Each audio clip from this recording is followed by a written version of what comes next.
Hi everyone, I'm Sarah Higgins, Art Papers Executive and Artistic Director. Art Papers expands the dialogue around contemporary art and culture by exploring the ways they affect and reflect human experience. You can find a rich archive of interviews, reviews, feature essays, artist projects, and more on artpapers.org. Welcome to this month's episode of Echoes, a monthly series where we spotlight our community of writers and artists who've been central to Art Paper's creative and rigorous coverage over the years. This month, we're looking back to a conversation I had with our longtime editorial designer, Benjamin Critton. We discuss his 2018 redesign of Art Papers magazine, translating an idea into design, and Marta, his extremely cool LA gallery.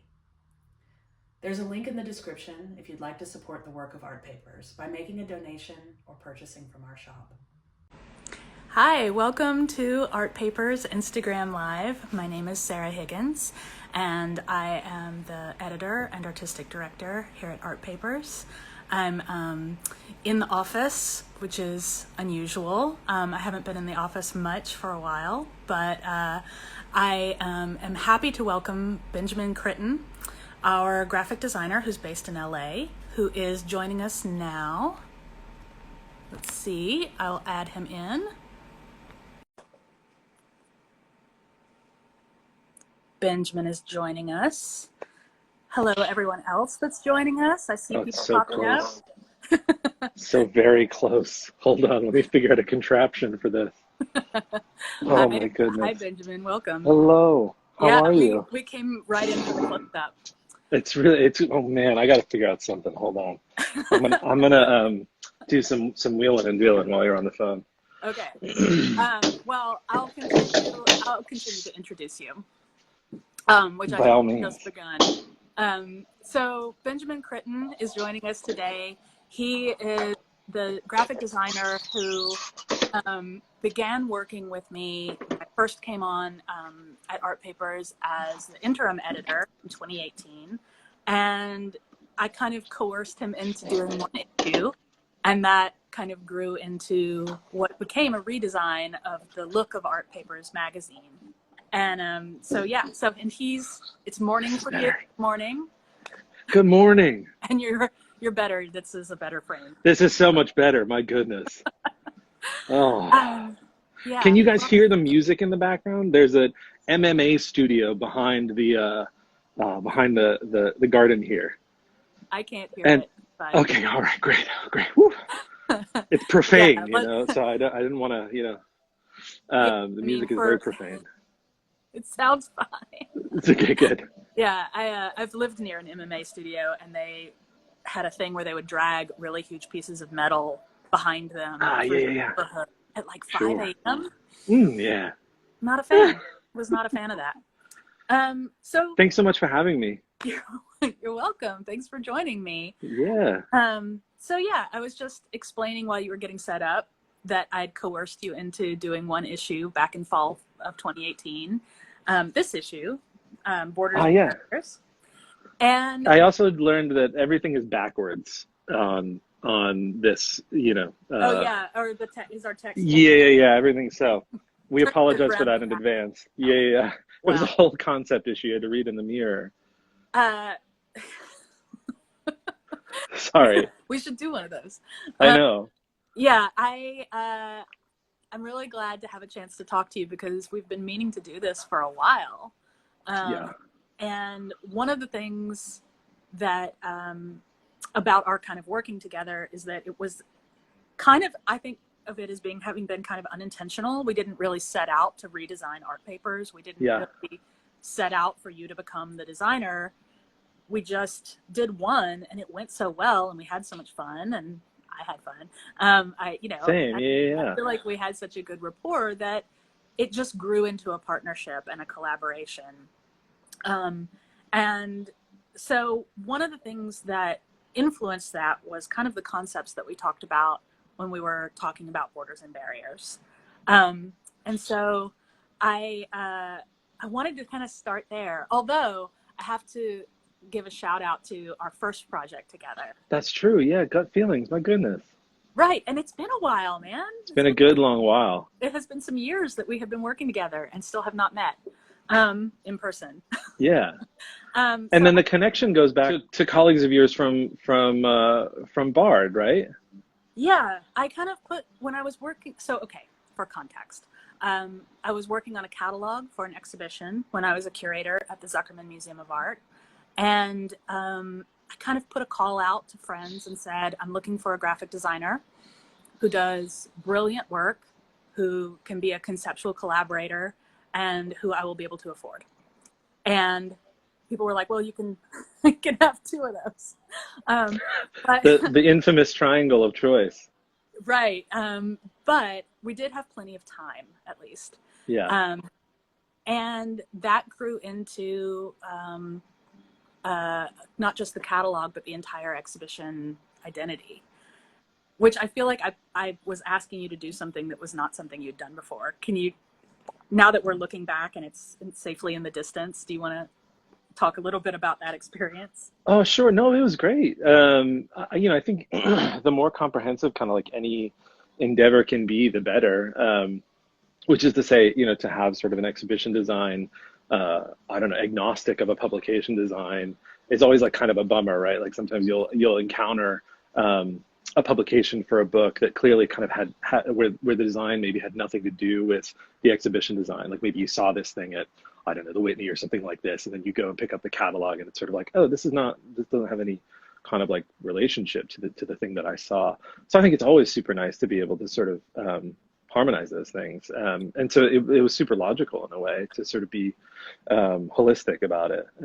And I thought it was a great one. I mean, it's always interesting to really design from afar. I know there were like fantasies of like hop in a flight to Atlanta, hop in a flight to Georgia from where I was at that time, which was like maybe early LA, or maybe even back in New York. No, it was in LA. No, you were in LA then. Yeah. But I think also like that always presents a super interesting challenge and also sort of like a test of communication from which we came out, on the right side. And I think that sort of like communication test, that like trial by fire, is sort of like probably what led us to be like, we should do this other thing too. Yeah, we had to work through some challenges. I mean, I remember taking pictures of the walls that you were designing vinyl for, and then printing them out and then drawing the measurements of the walls on the printout and then scanning that and sending that to you. And we did some like video walkthroughs, but I mean, it's a sort of weird challenge to design something so tied to the architecture in a space that you haven't been into. But anyway, that led to Gut Feelings. And I wish I had the catalog for that to show sort of like where that start. Oh, you do have, oh man. I brought it. Of course, now I know that it's going to be backwards, but that's all right. The catalog the format was based on the average size of a stomach of a human, which is just a ludicrous thing to do. But it was great fun. It was, and your concept for the design had a very sort of like pink for the stomach, the viscera, the like, the intestines. And then there was a kind of fecal brown that was also very chocolatey. And that was actually kind of like the beginning of my and our, when I use the first person inclusive, it generally means either it's going to mean you and I, or it's going to mean my partner Heidi and I. That was the sort of beginning of Heidi and my obsession with brown. And it still hasn't quit. We can't get away from brown. Wow, it's so wild looking back at it. That was 2016 or 17? Well, I think we started working on it in 16, and then the exhibition in 17. Cool. So it was about a year that we worked on it, or maybe less, like 8 months or something. Yeah, it was a good chunk for sure. It was a gestational amount of lead time. Eric Benjamin says, "I love brown too." Eric was one of the contributors to the magazine. He did this great piece called "Walking Down the," and I'll destroy the Dutch word here, but Kampigenstraat, which was sort of like almost like a little walking essay throughout the whole catalog, which was super nice. So what came to pass was that I joined Art Papers as interim editor at a moment when not only had the Victoria Camblin, the editor and artistic director, who had departed, that I was stepping in for as interim, but also the graphic designer had departed at the same time. And so there was this kind of vacuum of what to do with all of this uncertainty. And so when I came in as interim, one of the first conversations I had with Saskia Benjamin, our executive director, was, we got to find a graphic designer to do this first issue, and quickly. And, you know, we had had such a good experience working together. It had at that point been about a year. And I was like, I know a guy that I know that I can work with. And that was so important, but just knowing that I would be able to say, this needs to be XYZ things, and that you would understand Yeah. what I'm talking about, you know. And Yeah, and I think it's sort of like a case also for just like working with someone or some team of someone's over a long course of time, because there ends up being this sort of shared vernacular that only gets built on. Like it ends up becoming really effective from like a time standpoint, and even like in some cases for graphic designers who are watching, like a costing standpoint, you know what I mean, where there's sort of like a shared vernacular that I don't know, that keeps on building, keeps on informing the next issue and the next thing and the next endeavor, even if they are separated by the entity for which they're being executed. yeah, and I think with us, some of those things that I know I came to the table with, and that I want to put out there, and then have you kind of respond to Sure. them, because I know that this is kind of what I came with front loaded. Cool. A commitment to legibility. It was very important to me that, and always is very important to me, that a person can pick up a publication and be able to understand what they're holding. Like, is this an exhibition catalog? Is this a periodical? Is this a zine? Is this a book? And if it is a book, what kind of book is it? You know? And I found myself often kind of turned off by moments of graphic design where the design becomes so dominant that you don't even That's know. right. We chatted about that super early on. Yeah. Yeah, that it needed to be content responsive and above all legible. And I know that what that means to me might not be what it means to you. And so I want to just throw that out as a prompt, like for you to, like, what were you hearing when I was saying that, and how did you internalize that into the decision making? Sure. I think just like deferring in a way to the content, at the very least, like making sure that that one is responding to the content, but also the content is going to be so varied across even across a single issue, whether that's thematically or just kind of piece by piece, that I think I come from a design background that sometimes, because of the nascency or the sort of like early there's a sort of like quality, and maybe it just has to maybe it's coinciding simply with sort of being a young practitioner at that time, sort of like fresh out of grad school. This was 2012, 11 and 12, in which some of the entities that you're working for, there's really not a lot of kind of like meat on the bones. Like sometimes it's sort of like a great idea and it's great emotion, but there's actually not a lot of content. And so sometimes early on in my graphic design career, I'd often be sort of tasked with almost like building that up, or you know, and it sounds whatever it sounds like at this point, but it's almost like we got this little essay and this little endeavor, and it's genuine and it's heartfelt and it's meaningful, but you know, but we don't have a tremendous amount of content. Can you make this feel as important as we feel it is, right? And I'm speaking now as the sort of commissioners or clients, and so often it would be sort of making graphic design do a lot of the heavy lifting, or to get that thing in front of someone's eyes in order to then digest, you know, what a smaller portion of content or something like this, but having a little bit of that presence, right, and a little bit of that like like not jazz hands, so to speak, but initial kind of presence. Yeah, but yeah, a little bit, yeah. So to be really forward in making certain graphic design gestures, and I feel like over the course of my whatever kind of 8 to 10 years as a practitioner of graphic design, that has changed as it naturally does, because you're working with people who are a little bit further along in their endeavors, and they potentially have the resources to make that content vast and meaningful, and not just meaningful. And then and also what happens is you start to be tasked with containerizing sort of a more diverse set of things, and especially when it comes to artworks, there has to be sort of a delicacy to what happens around them. So you're sort of like, for a moment, you're being like, here they are, and then you're stepping back. It's like maybe like setting up a volley or something. I'm really not even really into sports metaphors, but but a little bit like that, where you're sort of like, here, and then I'll step back. So I think Art Papers was that feedback from you that things needed to be legible.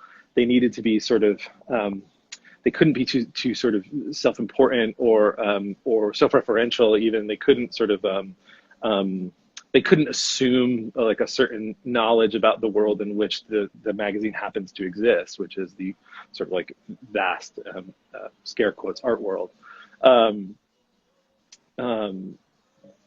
And your idea that like sort of any reader could be able to pick this thing up and digest it, I think was taken super to heart. In which I sort of looked at kind of classics like art form and Art in America, and their I think their level of sort of deference to the content is sort of one step even further removed than Art Papers, but this idea of just having something super legible, super straightforward, super supportive of the art, I think has been rad, and has been sort of like perfected over and over. So each issue gets almost even a little bit better at sort of lifting the piece up where it needs to, and then backing off where it needs to, sort of. Mm-hmm. Yeah, I mean, we definitely we come with a lot of content, more content really than can fit in the page length that we have at our disposal. So, we talk often about kind of creating an image buffet for you, and we often have, a page map where we're really trying to figure out like how to fit it all more so than how to like expand it to fill the and that's also an amazing thing, is sometimes like those projects of yore that I was mentioning, you really have to be like, all right, like let's stretch this into 48 pages, you know what I mean? And that's never the case with Art Papers. It's more like we've got to edit something out, or we need to make this particular piece rely more on the text than on the images, for example, which has always been an interesting challenge. About the image choices. Yeah, exactly. Yeah. I'm assuming that many of the people who are watching us right now, or who will watch this later, are somewhat familiar with Art Papers, the print publication. Right. So we also publish online really actively on artpapers.org. And so, the physical magazine isn't the way that some people encounter our content, but right. I'm going to do a little, like a quickie. So this is Borders and Barriers. Fanning, yeah. Yeah. The first one that you designed for us. And I'm going to come back to this because I want to tell a story of both of us learning. Sure. Of course. Yeah. Oh my God, the fluorescence, of course. But then this was the second one. This was the energy structures issue, spring, summer 2019. And then you did fall 2019, strategies of response. I'll hold up the next one. Have ads on the back, and some of them have back covers. Oh yeah, there's Globalisms. This is Globalisms with a beautiful back cover as well. Yeah, whenever we don't have a back cover ad, we get to do this nice front back thing. And then spring 2020. This is the very prescient art of the new civil rights era. Right, with Shana McCoy on the cover. And then the current issue that's out now, summer 2020, and also with a back cover with Lily McElroy on the cover. And so these have a kind of shared logic. They don't have a template. You know, the cover does, the elements, you move them around, they're kind of responsive to what the image is. But there's a consistency and an identity that I would say that like our past graphic design for many years had been completely content responsive. Every issue looked different. And then we had special guest edited issues that, you know, interspersed throughout. I know you have an LA crowd. And so this was That's right. Jennifer Bonner guest edited an issue on pools. The theme was pools. Totally. Very LA based, and was really, well, and it had guest designers, April Grayman and Angela Yu. But so that one kind of really deviated. It has a little bit of a gut feelings shape in it. Totally, yeah, the format, absolutely. But yeah, and so like, and then another issue from that era, you know, has this kind of look. And so I know that we didn't really do a very sort of intentional redesign of the magazine, but ultimately it happened. So can you talk a little bit about taking this one-off Borders and Barriers experience and then thinking of how to translate it into an iterative template for a periodical publication? Of course. Yeah, I mean, like a lot of the projects that I work on, it often, Art Papers is so sort of devoted to commissioning meaningful writing, and language is so much a component of it. Even in a magazine about art and artworks, I'd argue that sort of the written and the visual is pretty much like sort of right around 50-50 in terms of sort of devotion to the image versus devotion to the text. So like in a lot of things that I work on, it sort of started with typography, and the one thing that we knew sort of couldn't change and wouldn't change and didn't need to change, shouldn't change, was the masthead, the sort of Art Papers logo type, which had been around, I think, since like the early 90s or mid 90s, something that had sort of been something that was stabilized throughout a lot of the different iterations of the magazine. And so that was sort of the jumping off point, and also sort of attempting to capture that legibility and attempting to sort of look at the lineage of the typeface and see what other things existed that that could make a direct reference to that thing, but do the heavy lifting of you know, carrying 5,000 word essays in, you know, 8 or 10 point type. And so sort of looking at the lineage of that typeface, we found just like kind of an old school like workhorse grotesque called monotype grotesque, which is sort of thought of this like it's obviously a digital redrawing of a very early American grotesque typeface, and I thought it was right to be using kind of an American typeface as opposed to a Dutch or European one or something like this, because Art Papers is so specifically kind of American, and so that's kind of where it started, is just trying to find something that would really do us solid throughout. So there's really just with a couple little exceptions and breaking of our own sort of internal rules, there's really just about 3 fonts used throughout the whole publication, just used at different sizes to kind of achieve different effects. And what we sort of reuse the typeface for the Art Papers masthead as headlines throughout. Trying to think of like a good, I'm trying to show a good, this is like from, so that's essentially like our masthead typeface, blown up even a little bit more. So the masthead typeface sort of shrinks and grows based on kind of content and meaning.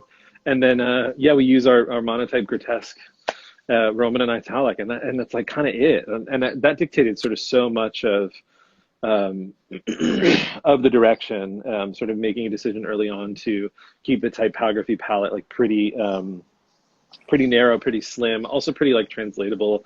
If I was going to hand off this template to to a junior designer, or so, if Art Papers had to sort of bring the design in house or something like this, that thing would work, and that the rules would not be sort of so vast. There'd be sort of just a couple stylistic rules that hopefully someone could pick up on pretty easily, and those styles are then sort of carried over into the digital design space. You have sort of paragraph styles and character styles that are really easily translatable.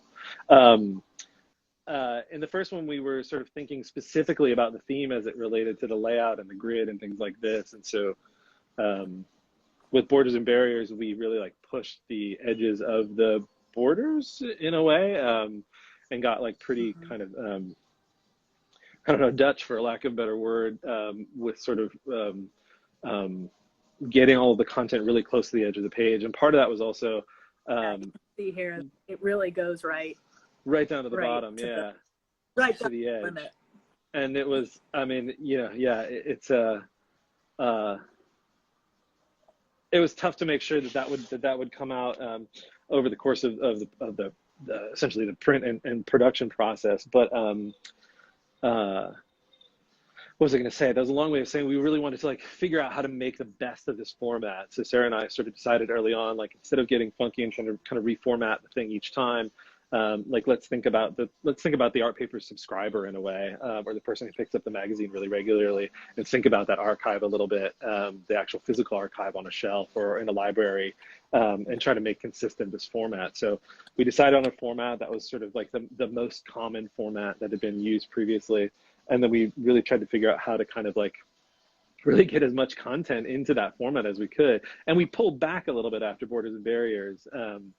But with Borders and Barriers, we really sort of like, I'm always into like a kind of dumb, literal, not a graphic design joke, but a little bit where you're sort of like responding to something in a really kind of one-to-one lingual way. I'm like, borders, great, let's talk about margins. And I think that comes from like early graphic design exercises. I was thinking really specifically in relation to this one, trying to trace back. I saw Zach Jensen was on the feed. I'm not sure if he's still here, but goes back to a brief that was given to us in grad school by Carl Martins, who gives these really great one-word briefs. And one of them was, ours was domain, right? So it's sort of like, great, you can express this in so many different ways. You know, it can be about web domains or, state domains and things like this. There are these words that are open enough to really like allow expression in. And I think the one for the class prior to us was borders. And just like the sort of, broad interpretations of that word. Oh, there it is. Yeah. Hi, Zach. And so, and I think that was sort of coming to mind also, as like, what are all the different ways that we can sort of talk about borders and barriers, and what are the, again, a viewer or a reader is not gonna acknowledge those, but they might feel those, and that to me is super, super important. Even if that has to do with sort of like unease of, the text being super close to the edge of the page. I feel like that's potentially a really rewarding sort of design result, potentially. Yeah, and we started with Borders and Barriers, and I feel like we had a lot of conversations about that, what you're describing, kind of how this was going to be kind of, the concepts, without being reductive, could be sort of literalized in the design. But after that, we kind of just decided to riff on what you had built with Borders. Yeah. And I feel like along the way, some things we've kept, and you've kind of introduced new things as we've, gone through different issues. Yeah. But one of the things we introduced with Borders was what was initially an ink swap. Oh, yeah. Which is how we have this very like juicy neon. Totally. And this like very eye-popping, like I don't even think that the screen, like the phone. No, the RGB is not gonna hang out with it. It's a really glowing, wow, like luminescent, pink and yellow, just attack on the eyes. Yeah. In a really compelling way. But we learned in that experience that doing a swap was a little bit too chaotic. Just risky. I mean, what's amazing about art papers is that with respect to the artworks, we know, for example, that like the artworks exist beyond this space. And so, for Borders and Barriers, we wanted to,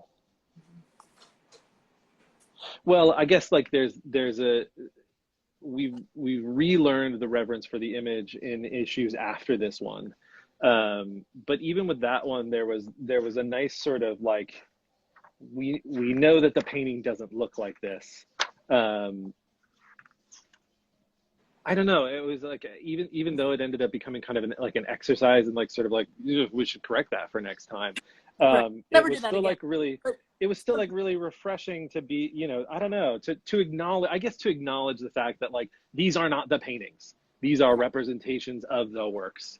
And I feel like Art Papers does that so well, and even in its writing, by being like, by knowing that like just showing an image is not the same as experiencing that artwork in real life, and it never can be, and no magazine is gonna like express or represent that painting or that work, or that sculpture one to one. And so anyways, it was a long way with the color thing, was like sort of this way of getting that. But I feel like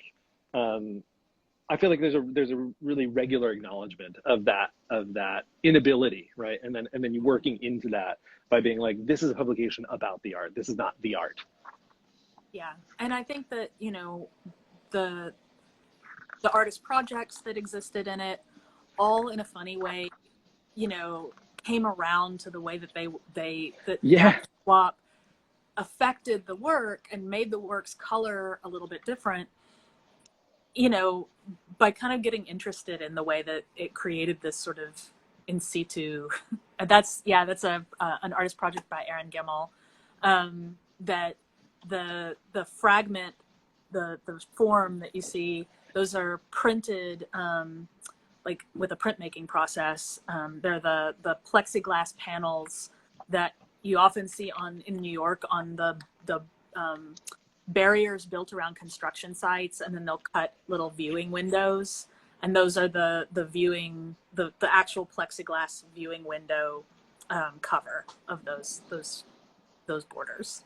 And they were initially printed in like a very like the red of my scarf, for example. Yeah, they were red or red, and yeah. then they became this kind of glowing caution orange. And totally. And Aaron, I feel like, was super open to it. He was. I gave him a very nervous phone call about it, and he was actually like, no, actually, that's interesting. Like, I think he was worried at first, and then he kind of was oh, no, that's cool. Like, that actually is cool. So, but what's interesting about the color swap is that led us to essentially like choosing a hero color for each issue moving forward, and finding a way to fit that into the budget, actually, which was like, just to speak frankly, like, the budgets are like, they are what they are. They're pretty non-moving, and they like, and it's also been really interesting to work into those. It's like, we want to do the special thing for this issue, so we're losing 4 pages, and we need to like make up for that editorially, or whatever. I think that is, I don't know, it's no fun to like have no limits, I mean, it's worth noting that Art Papers is the longest running nonprofit arts and culture magazine in the US. We've been around since the late 70s, since 76, 77. And it's so badass, and it deserves like such more of a platform even than it has. Right, but we're a small operation, like our budgets are unmoving because we are largely like grant and donor funded, and so it's not extravagant, and any decision that we make has to be really intentional. It has to be something that we give a lot of thought to, and we have to balance that with what we might lose in making that decision. And so so it is a balancing act for sure. And the learn from the first issue would have been like, don't sub the color, just add the color. Just add the color. Lessons learned, For all you designers looking to just sub a little innocent fluorescent yellow, boy howdy, you got another thing coming. Changes everything. It really does. Well, so I have, let me check the time. Okay, we're doing okay. I have some other questions, and I want to make sure that we're talking about Art Papers, but I also want to hear a little bit more about what you have going on. Sure. And if anyone's ever received an email from you, they will see that at the bottom of that email you have a kind of stack of signatures. You have a gallery, you have some publication things, you have Colophon Foundry, you have like, you're involved with a lot of different projects. And I kind of wanted, I know a little bit about some of them and more about Sure. others, but can you kind of give the breakdown of like what all of these modes of working that you're into? Yeah. Um, what's the like the I'm trying to think of kind of the without getting too narrative oriented, trying to think of like how this came to be. I feel like I do owe a lot of it to graduate school, and I don't know. Um, Whatever. It's just true. I went to the graduate school of graphic design at Yale, but at the in that program, you're really kind of like put right up alongside these kind of more historical and hallowed art traditions. So that's painting, printmaking, sculpture, photography. And photography has, over the years come to involve filmmaking and video and things like this as well. Um, and you're tossed in there, and like the structure of the school would sort of say like graphic design is on par with these things, and in the back of your head there's this inevitable like inferiority complex, because you're like, graphic design is historically this service based thing. It's supposed to be in service of images and in service of goods and products and things like this. So there's this sort of complex early on that at least I developed, that was sort of like someone is asking a question that I don't understand. And But anyways, yeah, I think it led to this like real just like diversity of interests, and like really not. I mean, also the amazing thing about graphic design, and the sort of hokey thing about design container for anything, right? Like for any discipline or any kind of output, it can act as a sort of guide or set of infrastructure to kind of like focus that stuff. And But yeah, I don't know. I think that just being sort of tied down to a single discipline feels disingenuous in a way. And there's a studio that we worked with recently for a show in the gallery here, which I'll talk about in a second, called We Should Do It All. They're an amazing New York-based, Brooklyn-based studio, and the name is sort of like, I don't know, I find it so refreshing. They're saying like, we should do it all. You know what I mean? Like as communicators, as like builders of form and a story and a narrative. Like why ought we limit ourselves to one discipline, or certainly like they're still experts, right? Like I'm not saying that I can do X or Y thing as good as someone else, but that's like why collaboration exists. And so I guess kind of coming off of that, there was an early interest in kind of publishing and self-publishing, and just a love for books and a love for printed things, and that led to sort of involvement in book fairs. My love of graphic design originally emanated from typography, and so typography, I'm still able to express that in a sort of like commercial sense by working with Colophon, who's a type foundry based in London, and I'm able to, when time allows, draw a type and publish it through them. So that sort of like satisfies some of my language interests. When I can't maybe read as much as I want to, I still like find satisfaction just engaging with language in typographic form. And then the book stuff also led to being involved in book fairs and things like that. So when it was back in New York, it was kind of some of the print and matter fairs, and I worked at Print and Matter. They were a client of mine for a good long while. And now here in LA, it's Acid Free, which is a book fair that was started just about 2 years ago. We host at Plum and Poe each year, this year being an exception because this year is weird. And then when my partner and I moved to LA, actually, we found ourselves with a garage, which was like such this novelty. And you like hear these kind of like dumb American like stories about like Apple was started in a garage, IBM was started in a garage. But it turns out a garage is this really interesting flex space where you can do a lot of stuff that you couldn't do when you didn't have that space. So coming from New York and a really kind of limited square footage, Heidi and I started making furniture. Really kind of for ourselves at first, and we gave that the umbrella name of Norma, to kind of capture kind of like a Venn diagram of our practices. So she comes from kind of furniture and interiors, and I come from graphic design, and and uh, and actually, coincidentally, our first expression of that was this series of prints called Pools, which we ended up having a conversation with some of the colleagues from the Pools issue of Art Papers that I don't think we've ever talked about. But we had this funny little like a round table at a local shop here because they asked us to be, because they were like, you made prints of pools, and we were like, what's this Art Papers, bah? Literally, and I had never connected that until you brought back up that. That LA-centric issue of Art Papers, which is just so wild and synchronicitous and great. And really, really kind of organically from Norma, Norma became, just because of its interest in objects, started kind of curating these little mini shows, often kind of based around a typology. So one year at the LA Art Book Fair, we did a show of bookends, and we invited sort of 20 or 25 contemporary artists and designers to design bookends. Henry did one of them. I'm seeing him here, and that was sort of like our first curatorial endeavor. It was hyper satisfying, and so nice to sort of I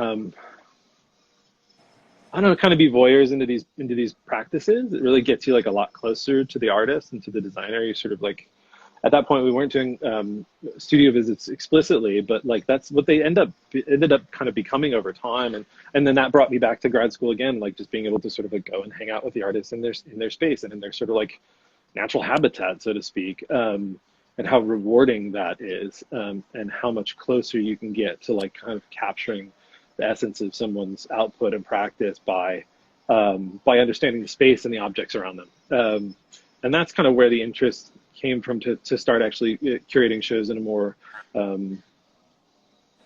sincere endeavor, or under kind of like a specific rubric. So the space that we occupy here on Sunset, and I can walk you through in a minute if you want, but we early on we sort of started sharing the space with a couple of really talented LA architects, anyways, we sort of adopted also this storefront space. There was a facade to the space, and when the architects left, they asked us if we wanted to take over the lease, and we said yes. And there was this facade in this sort of, for lack of a better word, rapidly gentrifying neighborhood that we sort of started feeling icky about, like just treating as like a workspace and kind of like having this locked door all the time. And so we sort of married that thing that we always wanted to do, which was have kind of some sort of forward project or exhibition space with kind of the responsibility in a way. I don't know, maybe that's an icky word, but of this facade, of this like forward-facing facade on Sunset Boulevard. And and opened up Marta just about 1 year ago. And so Marta, named like Norma, is sort of, they're these names that come from these rad ladies out in the desert, actually, in the high desert, sort of around 29 Palms and Joshua Tree. But generally, they're the names of these kind of homesteaders, often like widows and folks who sort of moved away from LA to kind of like start lives on their own. And so the metaphor of that became really strong, and just these kind of like rad 2-syllable strong ladies' names. So Norma and Marta. So yeah, and Marta just had its sort of 5th show. And so that's sort of a true co-curatorial collaboration with Heidi, my partner, where we're sort of identifying practices that are kind of right on the line of art and design. So artists who are kind of toying with functionality as being like a new part of their work, or utility as being a new part of their work, and then designers who are maybe sort of like stepping away from that utility or stepping away from that functionality. So trying to sort of capture practices in this transition moment where less straddling line of art and design and more like just tiptoeing it in a way that's hopefully kind of productively disorienting. So those are all the endeavors. And those a lot of endeavors. Yeah, I mean, they shift and they move. Like acid free is the kind of thing, for example, where like that might start ramping up again as we're like considering kind of alternatives for what an art book fair could and should be in the coming year. And so things ebb and flow, and even the the pacing exhibitions and things like that. They ramp up and they move down. So it's kind of just like managing kind of deadlines like anything else in a way. They happen to sort of have knock on wood, kind of like more expressions when they actually kind of come to life, which is great and super rewarding. Yeah. Well, we have a question. Yeah. And I'm sorry if we've missed questions before. Things have been kind of going by, and then I've also been trying to look at my like cheat sheet down here. How would you recommend designers step out of the service-based mindset and approach design more like a multidisciplinary designer/artist without grad school?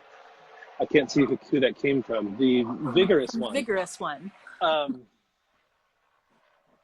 It's a good question. I feel like it has to start with non-commissioned works and maybe just like collaborative works.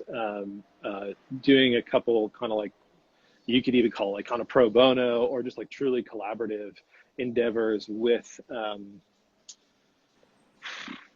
people. I mean, if we think of like the actual service like hierarchy, right? It's like it assumes a hierarchy. It assumes someone commissioning someone, and as soon as that like exchange of payment is enacted, sometimes clients feel like they literally that you are in their service, right? And happily, this is not the case with art papers, but certain clients are like that. No, but seriously, this is not. It truly is like more of a collaboration. But if we use that word, which is a hokey word sort of, but nevertheless an appropriate one, right? So like there's no money exchanged, and we can have a collaborative sort of design task where you are working with someone else to maybe containerize their work or frame their work or put something together. It doesn't need to be an artist's work necessarily. Sometimes the result of that is then being hired to do that kind of work. And I hate to be like, you got to make the work you want to get, because it's sort of in graphic design, it's like a trope.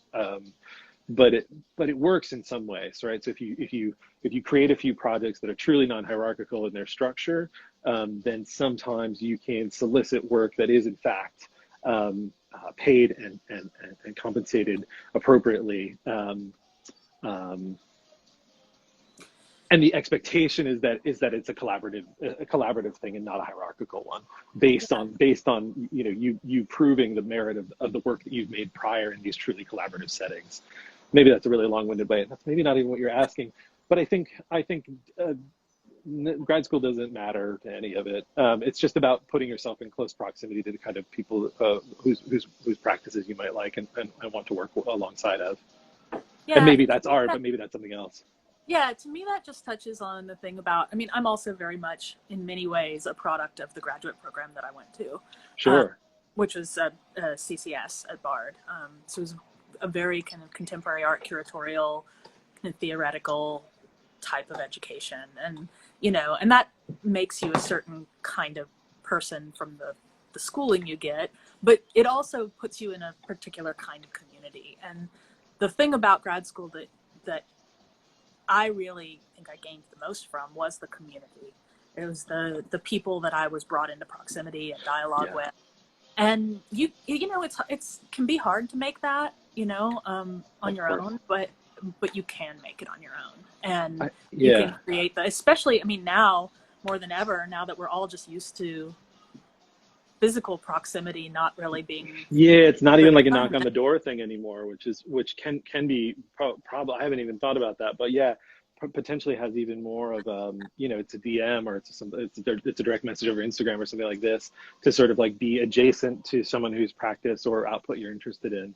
And obviously that knock on the door doesn't mean you will collaborate, but it means you could potentially sort of get closer to that point of collusion. Yeah, I like that. One of the silver linings of pandemic life for me has been that there's been this leveling of access. The people that live across town are no more available to me than the people who live across. Interesting. That live in another country. I mean, time permitting. The way I interact with my friends in New York or in London, this is the same interaction that I'm having with people who live down the road. Down the street. Yeah, that's super interesting. And so we're, in a funny way, I've reconnected with people in a way that feels less separated in this moment where it is what, this is how we communicate now. Yeah. Like, I mean, much in the same way that you and I have never actually been in the same city at the same Which time. is bonkers. Yeah, totally. After years of collaboration. And Yeah. if anything, we are proof that you don't need grad school to put you in a room with people. You can just kind of follow your nose and find people that you vibe with. This is the most sustained face-to-face conversation I think we've ever had, which is Yes. crazy, which is bonkers. Yeah. Well, so we have 10 minutes. Cool, yeah. If folks have questions, we could try to take a question. Just go in and put it in the comment thing. If you have a question that you want us to try to tackle. Okay, thank you, the biggest one. We weren't sure if we answered your question. That's great. Yeah, I hope we touched on that. But maybe while folks are thinking and or typing, or potentially having no questions at all. Yeah, exactly. Do you want to walk us through quickly? Sure. Yeah. Absolutely. Yeah. I'm happy to. And Let me, while you walk, yeah. tell us about the show. Oh, sure. Well, you'll see sort of. So, did you not hear the music that whole time? No. Oh wow, there's like some really intense techno happening. I'll flip the camera around so you guys can. You're seeing sort of back of house here, our kitchen, some works from previous shows. Actually, sculpture by Klaus Ernflo, sculpture by Peter Harkowick, sconce by Alex Reed. There's actually a painting I'm working on, but let's not talk about that. Wait. No, Yeah. I would like you. Some stools from a previous show, as well as a really beautiful hanging textile artwork from Klaus Ernflo. He calls these textile paintings. This is sort of like our library, so to speak. So obviously the sort of like obsession with printed matter is, well, it's real. The TDC annuals. So yeah, it sort of spans from graphic design into product design and interiors and architecture. This is sort of where we work. It's Heidi's sort of station and mine, overflowing poster tubes. These are some works by Peter Shire, toilet seats. We're really, really happy to have these on behalf of the show, hanging out here in back of house. And two works of his from 2007. Okay, we've got some questions. We do have questions. Do you want to tackle the questions while yes, I'll just show people around and then I'll answer the questions simultaneously. Okay, quick answers.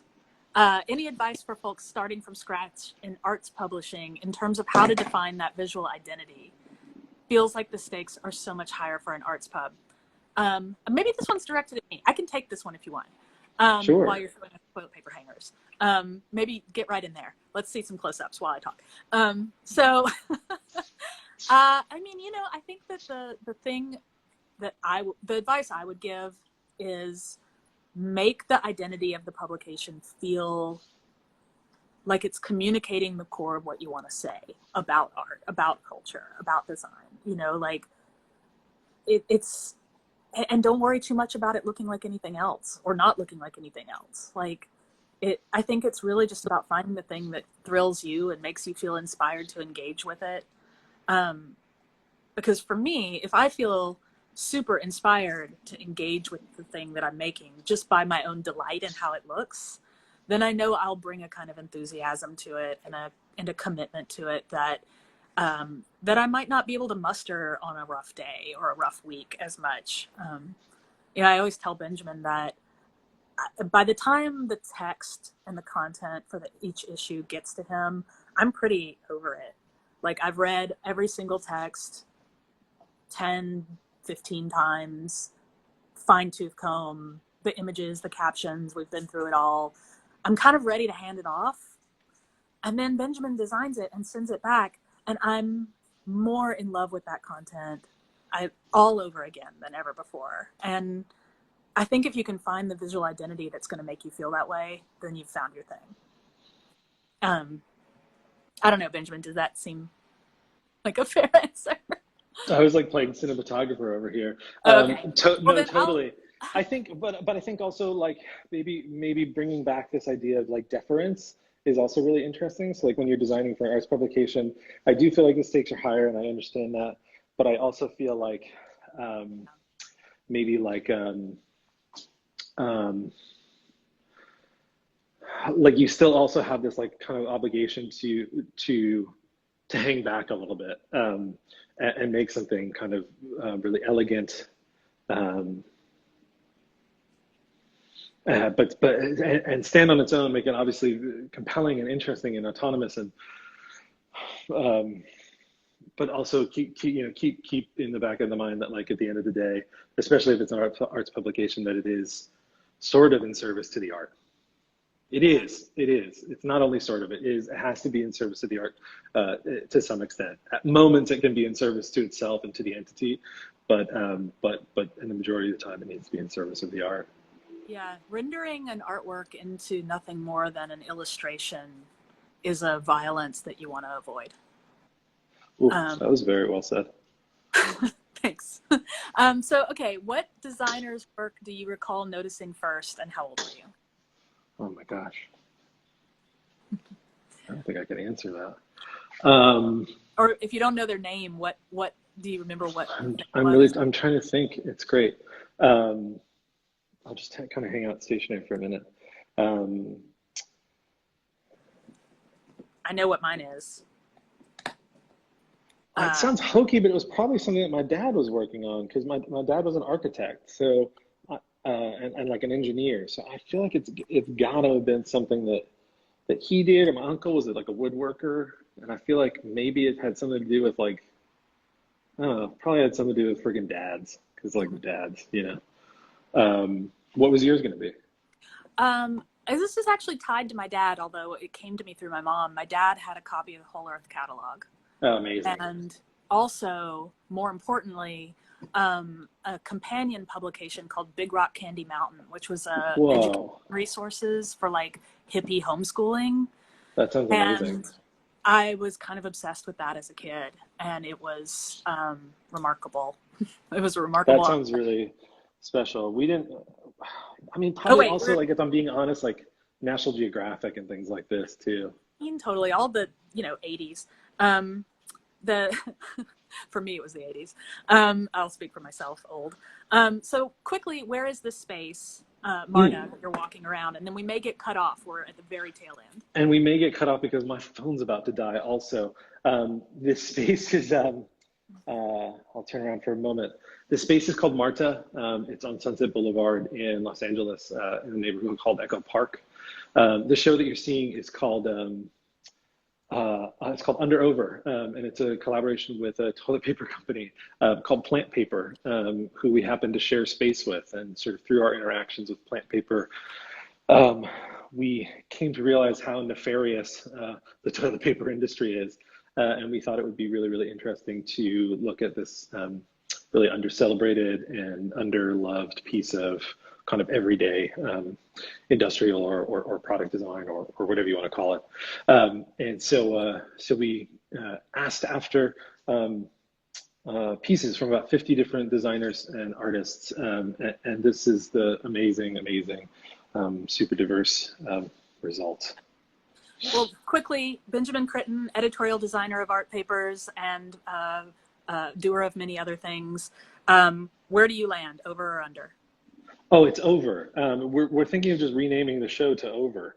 Oh yeah, I'm over too. I'm a staunch over.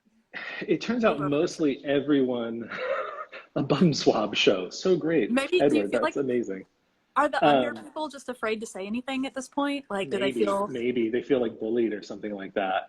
Someone made a really good point. It's like, why would you ever do under? You can't see what you're doing. Like you have to like reach under there in a way. Yeah. So no, over really is the Zach Jensen, OMG over. So a lot of people are really emphatic. I'll change it. If I'm in a bathroom and it's on under. You'll do it? Amazing. Mm-hmm. Yeah. Amazing. No, yeah, I think people get really righteous about it. Peter Shire. So we post in our perma stories like some of these interviews with the artists, and Peter has this really interesting observation about people who are really staunchly under or over. Like he's like, it's kind of like religion. Like you don't even really know why it's there, but people are like really dogmatic about it. I mean, I wonder if it's a disciplinary space thing too. Like if visual art people are staunchly over, but maybe like science and math people are very under. Does the patent really say We over may Zach never know Jensen? with this audience. Yeah, Um, right. The patent on file says over, Zach Jensen says. yeah. Anyways, yeah. So certain of them are. There are certain pieces. This is Max Enrich, for example, who is designed to be under. So you have this sort of beautiful lip, this sort of like Judd-like thing. And then certain ones are coming kind of perpendicular off the wall, and they actually kind of don't necessarily mandate as under or over because they're not parallel to the wall. So this one can go kind of left or right. Same with this by History of Frogs. This is Klaas Ernflo's work, who we also showed the textile piece from the back. We showed a show of work of his called Anorak early last year. Yeah, the work is super diverse. You can see it on Marta's website, marta.la. And Yeah. and also and marta.los Angeles is the Instagram as well. Well, and I have to plug very quickly here at the end that Art Papers is a quarterly publication that focuses on visual art and culture, designed by Benjamin Critton, and it is available for single issue purchase or subscription on artpapers.org. And if you subscribe now, you will be in time for the fall issue, which is going to have a very special color, hero color, that I believe is going to be metallic. So Yeah, get in there. yeah, which we start work on imminently. Imminent, indeed. Which is really in fact, super exciting. I'm going to do immediately after this. I can't wait. Thank you so much for having me. Well, thank you for doing this. Yeah, of course. And obviously, anyone who's watching, feel free to follow up with questions either to Sarah directly at Art Papers, which is literally at Art Papers, or to myself, which is at Benjamin Critton. Yeah, you can even hit me most directly with at Pistachio Cake, which is my personal. I'm not always the person who's inside at Art Paper, but it'll make it to me either way. Yeah, thank you so much, Benjamin. Pleasure. It's a pleasure as always. Talk soon, yeah? Thank you guys, anyone who joined. It's been great. Bye. Bye, everybody.